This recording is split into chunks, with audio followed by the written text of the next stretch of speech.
Hello everybody, in this video I'm going to take a look at Riktor. It's electricianer hero in the game Predecessor. Now I really enjoy playing with him and that's why I'm sharing it with you. We're going to go over its abilities, gameplay and other cool stuff, and I'll share my opinion, tips and tricks, and let's jump into it. And if you haven't subscribed yet, what are you waiting for? So let's go. Riktor. As you can see here, Riktor is a support class.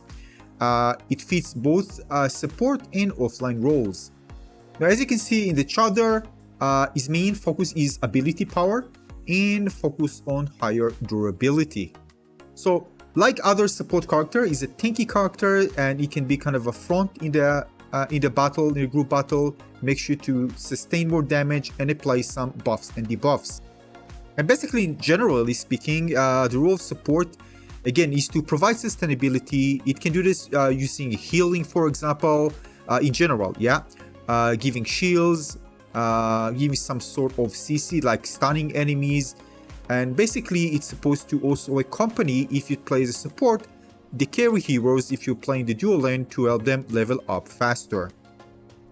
Alright, so first of all let's go over and learn about the different abilities of Riktor. Alright, from left to right, Riot Shield, passive. Riktor passively shields himself for 12% of his maximum health. The shield lasts until destroyed and refreshes if Riktor has not taken damage in the last 8 seconds. The whip, that's the basic attack. Melee basic attack dealing physical damage. Replash, and again this is an alternate ability.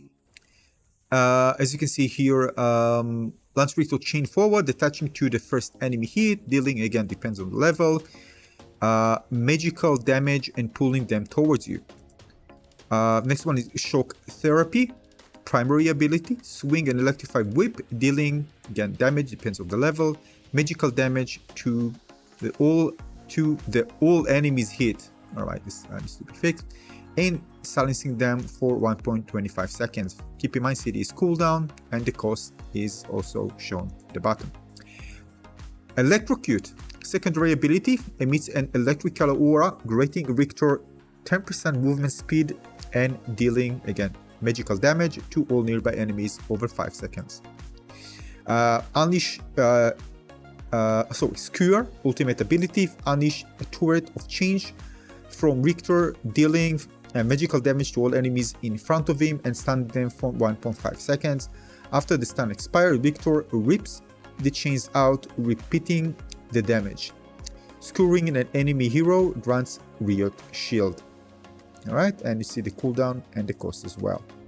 Now, generally speaking, you need to be at close range to your target in order to benefit from all your different abilities. Some of them, of course, like Aura, have a slightly, as you see, range, as you can see here, highlighted in blue, but still you need to be close to your enemies in order to deal damage. Now, you can see there's a visual cue of that highlights where you can actually hit. When you do the slash, you can actually see that the range is pretty limited. So again, if you want to hit with it, you need to be very close to the enemy. Now, one ability really stands out is Shock Therapy. As you can see, swinging an electric whip, dealing magical damage to all enemies hit, silencing them for 1.25 seconds. Basically what it does is prevent them from using their abilities for that duration. And again, if you time it right, you actually can prevent a certain ult from taking place while you actually get an advantage when initiating a fight. A very, very powerful ability, but you need to use it at the right time in order to really make the best out of it. Now, when again it applies to you, you're going to see at the bottom that it's actually locked. You can use your abilities, and this is what you see. By the way, if you look, you can see that another player now, Riktor, on my team, silence an enemy. You can see the word silence there shown on the screen. Now, regarding Crest, there's recommended ones. As you can see, Guardian Crest support, deal damage when near allies to earn gold and evolve into, you see, Sanctification, Weave Walkers, and Leaf Song. Again, it depends, of course, on the team composition. And again, it depends on what you want to achieve during the match, and you see your position at, preferably kind of a more towards mid to end game. And of course, if you strategize with your teammates, you can decide to choose something else that better fits, again, the team composition and your strategy. So basically, if you follow the quest for this particular item, you can upgrade it and will unlock you those items. Let's take a closer look at this particular one. By the way, this is not the actual screen, just copy paste it so you can easily see the differences. And you can see this is for sanctification. And you can see on the right side, the evolution. So basically you start with the Guardian Crest, and then you go to the Warden Crest, and then you're going to get an item called sanctification. And as you can see, it's supposed to make you much more durable with extra health, base health regeneration. You can get more gold, and also base mana regeneration when you get the sanctification. So basically you can see you start from something lower and get with more buffs as you continue onwards.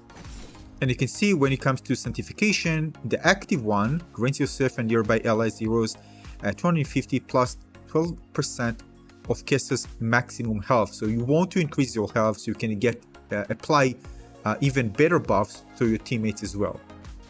Aside from that, you can see that while the shield holds, heroes gain 60% tenacity.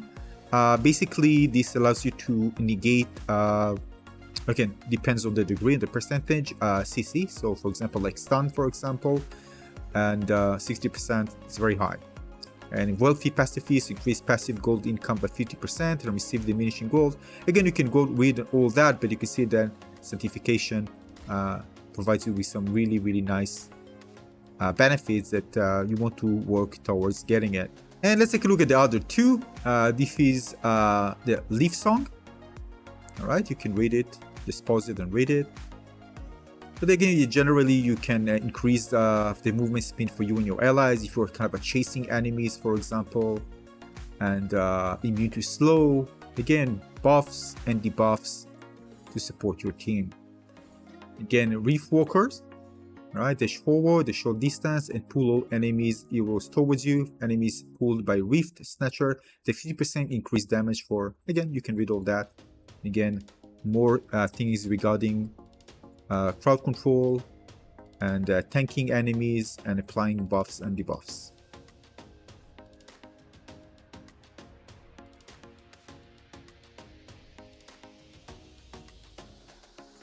Now, there are other recommended items you can choose from the list. And again, it's up to you to decide which crest you want to use. So here I'm just choosing this one, which allows me to actually heal while actually eating enemies. But again, depends on the composition, what you prefer, the build you are going with, the synergy, etc. Now, if you look at the bottom right, you can see Oculus Crest. Restore is 0 from 300 that we need to actually complete this quest in order to upgrade the item. So basically when you choose it, you already kind of need to focus on a specific task that is tied to the quest in order to be able to upgrade it. Here's a closer look at that. And yeah, something to focus on during the match. Again, it's kind of a new mechanic, interesting one. I'm not sure that I'm a big fan of it, but again, need to get used to it. As you can see, you see the progression bar. In yellow, so you can actually see it progressing until you get the upgrade. Of course, another thing is also to take into account the buffs that are spread around the map. You can strategize around that. These are the ones. Keep in mind, numbers of course are subject to change during the early access, but this is the information I have right now, so I'm sharing here. Now, regarding the shield regeneration, if you look at the left side, you can see 6, 5, 4. This is when I'm going to get the shield. You can see I'm not in combat. And now look at the bottom. I got shield regenerated there. This extra white line is the extra shield that I got after not being in combat for this duration. When it hit me, you can see that it just resets the timer. So when I'm in combat, it actually resets. When I'm not in combat or not getting hit, is going to start the timer until it reaches 0, and then I'm going to get the shield. So basically you need to take a look at that, and before of course engaging, take advantage of that extra shield, because it could be really a difference between, well, surviving and dying. Now again, because you are big, you also it's easier to target you, especially with those accurate shots. And it's also, again, it happens that it's easier to spot you So you're gonna get damage. I mean, that's good because you're supposed to be tanky and actually get the attention while your team is trying to eliminate the other, especially the damage dealing enemies. And by the way, this is true to other games where you want to focus on dealing damage, eliminating the damage dealing makers, the DPS, the healers. Rather than focusing on the tank, they can take lots of damage, and basically by this time you try to focus on them, you already get wiped by the enemies that they can actually deal lots of damage very, very quickly. But again, depends on the situation. Sometimes you want to focus on the tank before that. And because of that, I do recommend focusing on higher durability. Otherwise, you can get wiped pretty fast, and then you won't be able to give your teammates those buffs they need and to tank. So again, if you're kind of going something in between, you find out you can die pretty quickly, and then the benefits of having actually you as a team as a support kind of diminish itself, at least partially. Now also the Crest, by the way, that I like because they give me extra movement speed, which is important because I want to be able to close distance if one of the enemies is fighting my teammate, especially if you are dealing around with support or maybe exchanging, somebody goes to the base, you want to quickly go and get back to supporting your teammates, or maybe if you want to change lanes and go to the right lane, to the mid, to the left lane very quickly, that extra speed really helps. I mean, by that I mean extra movement speed. Now regarding the replay, it's a very, very powerful ability if you use it properly and in time.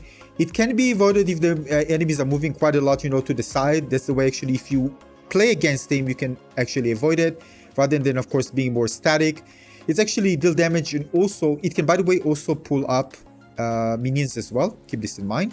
But as you can see, it pulls enemy towards it.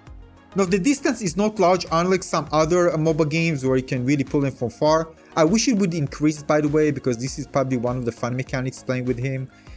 It's not that far, so something to keep in mind. But it's very, very powerful ability. That once you are, teaming up with teammates, or enemy tries to run, you can pull them towards you and finish them.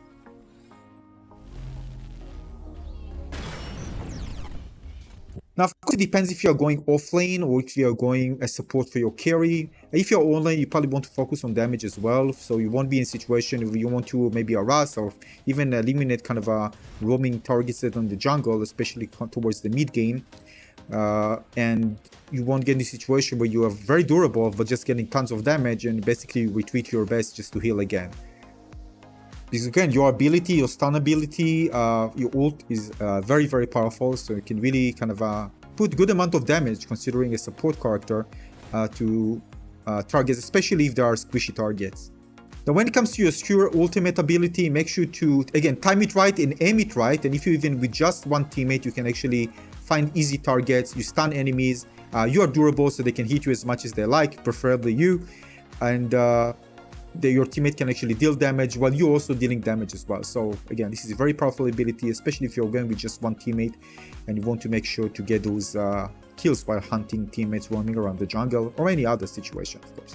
Now again, electrocute is really good when you want to take out minions faster, because it's kind of an aura around you that takes damage.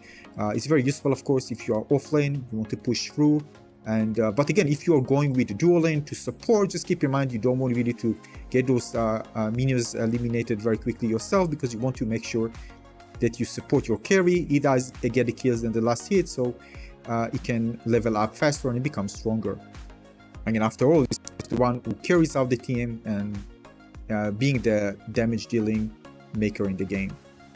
But because you're also very durable, you can be safe kind of roaming in the jungle and putting those wards in strategic location, rather than, being in a situation where you're weak and you can easily be taken down by the jungle. You're kind of more durable, so the ability that we have to give you extra ward options is actually a good one. So again, if you get the sanctification, you can see gain soulstone and increase your world cap from 2 to 3.